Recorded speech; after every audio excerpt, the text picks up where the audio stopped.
Yeah. Lil Brunson back at you with the back at you, and I am the best reporting on the Eagles. Sunday, bear dancing like breezy. But hold on, man. So the Eagles part ways with Paul Worrilow. Now, this could mean a number of things. Now, it's kind of confusing to me that we part ways with a linebacker, knowing that's one of our thinnest positions out here right now. It actually shocked me that we part ways with him. But you got to look at it in a different aspect. Howie's never done. Howie Roseman is never done. Period. So the fact that we parted ways with Paul, it's been kind of an experiment, right? As of late, I think he was kind of a special teams linebacker. Maybe he could have molded himself into something else to get some playing time, knowing that we need some bodies at the position, but don't look like it's working out. I think we're going to bring somebody in, man. I think we're going to bring somebody in. I'm not going to say any names. A lot of people are saying a lot of people have mixed feelings and mixed emotions about Jadeveon Clowney. But to bring in the Jadeveon Clowney type of player right now is basically saying you want to win right now and you're putting all your chips on the table. You're putting all your chips on the table if you bring in somebody like Jadeveon Clowney. Do I think it's going to happen? I doubt it. But I do think we bring in another serviceable linebacker, somebody that can hit, somebody that can play. And you just got to be excited for stuff like that. Now, I don't understand why everybody's so up in arms and just so 50-50 on the Josh McCown signing. Now, I like Colin Kaepernick. I'm a fan of Colin Kaepernick. But at the end of the day, is Colin Kaepernick the best fit for our organization?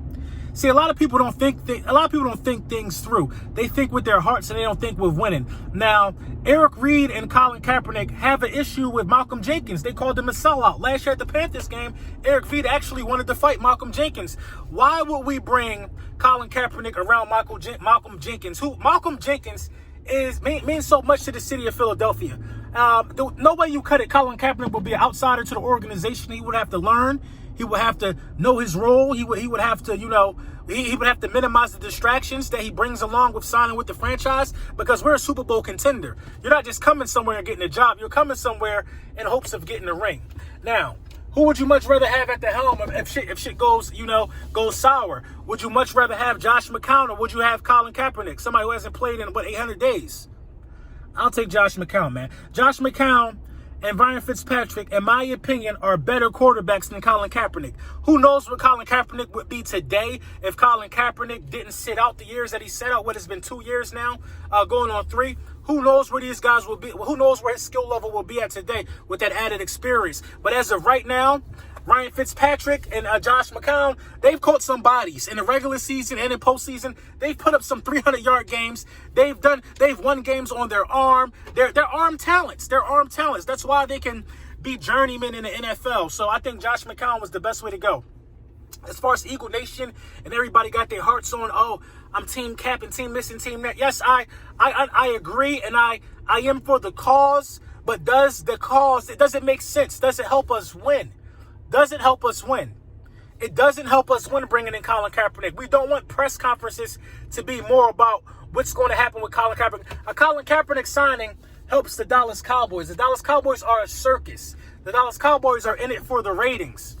We're not in it for the ratings. We're in it to win championships. So I think the Philadelphia Eagles have the right mindset into minimizing, distractions as much as possible. Doug Peterson says everybody's considered when it comes to talent and evaluating talent and filling needs of the roster. And I believe them. I believe they did consider Colin Kaepernick.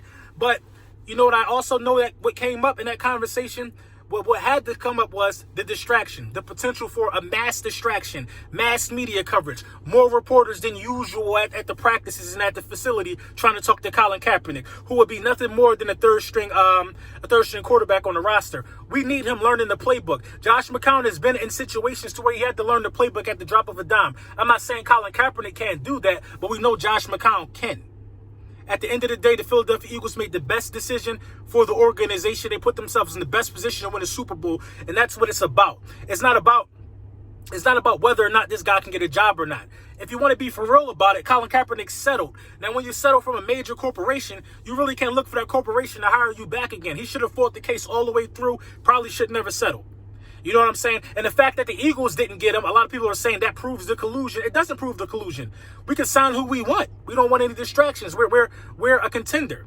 Does Colin Kaepernick belong in the NFL? Yeah, probably. But is he the best option for the Philadelphia Eagles? No.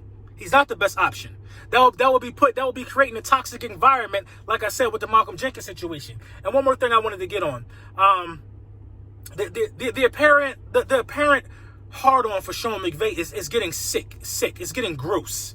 It's getting gross at this point. It's getting gross. So basically, it's a Twitter post of Sean McVeigh, calling plays during the preseason game, basically seeing what he see and diagnosing these things. And the Rams and the NFL are just bloviating about the genius of this guy. And it's no hate. It's no hate, because I understand that Sean McVeigh is a 32-year-old man or something like that, and he's in a major corporation as a young buck. And you got to stretch your stuff sometimes. I'm a 32-year-old man. I work for a major corporation as well. And I understand the hate that you can get from some of the elder statesmen and corporations like that. But at the same time, this is, you got to start treating Sean McVeigh like what he is, though. Sean McVeigh is a young, rambunctious head coach that didn't do nothing yet. The fact that they got Sean McVeigh ranked over Doug Peterson is blasphemy. Doug Peterson is a Super Bowl coach. Sean McVeigh has not beat Doug Peterson or Bill Belichick. I mean, you know what I'm saying? Doug Peterson has beaten Bill Belichick and Sean McVeigh. Are you kidding me? I just don't understand. I don't understand the rating structure. And if this guy is such a genius, and if he's such a scholar and a gentleman, why wasn't he diagnosing plays in the Super Bowl? Why wasn't he? Instead of keep calling these weak ass crossing patterns, you know what I mean? Weak ass drag routes right into the teeth of the defense. Why wasn't he brilliant on game day? I don't care about you being able to spot something that's happening in preseason when everybody's running base coverage. I'm tired of the media bloviating about Sean McVeigh. It's actually getting sickening. It's getting sickening. Sean McVeigh is a decent head coach, but Sean McVeigh, in my opinion, is not a top 8, top 7 head coach. I'll say he's top 10, but you got to draw the line at some point, man. What has he won? What has he done? Lord Brunson back at you with the back at you, and I'm the best reporting on the Eagles. Let me know what you think in the comments. And I do believe the Giants are going to beat the Cowboys week 1.